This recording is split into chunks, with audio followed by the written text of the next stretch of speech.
En Tom i en Jan viuen una tempesta.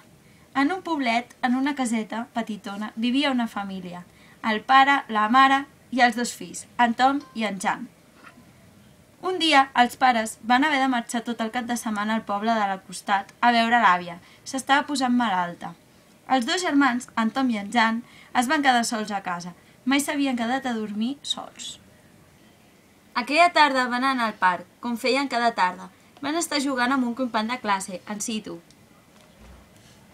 Després del parc, els dos germans van anar cap a casa i van començar a sopar.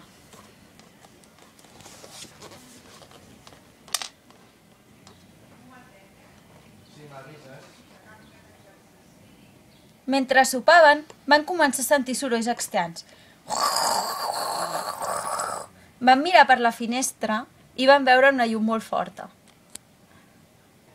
Els dos germans, Tom i Jan, es van espantar tant que es van amagar sota el llit per no sentir tots els sorolls de la tempesta. Esperaven que la tempesta s'acabés, però no parava de ploure i fer llamps i trons. Quina por! Quina por! Quins llamps, quins trons! En Tom i en Jan estaven molt espantats perquè no sabien què eren aquells sorolls i aquells llums. Van començar a cridar tant i tan fort que el veí els va sentir i va picar a la porta. Ding-dong! Tom, Jan, obriu, esteu bé? Sí, però tenim por. Obriu, va! Els germans Tom i Jan van obrir la porta i van veure el veí Pep. Hola, Pep! El Pep els hi va preguntar. Què us passa? Que tenim por per aquests sorolls i llums que hi ha fora de casa. Nois, una tempesta és un fet habitual. Passa de tant en tant i no us heu d'espantar, no és dolent. El Pep els hi va explicar que allò era normal, se li deia tempesta. Van estar una estona mirant els llamps i els trons amb el Pep. A poc els dos germans van anar veient que no passava res i que fins i tot sentir ploure era maco.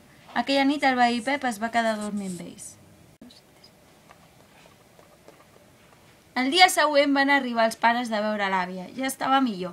Els pares van obrir la porta i van preguntar als dos germans. Com ha anat? Molt bé. Que heu sentit la tempesta? Sí, sort del veí Pep, que s'ha quedat a explicar-nos el que era una tempesta, perquè primer teníem molta por. Després ja no vam tenir més por, Molt bé, fills, estem orgullosos de vosaltres.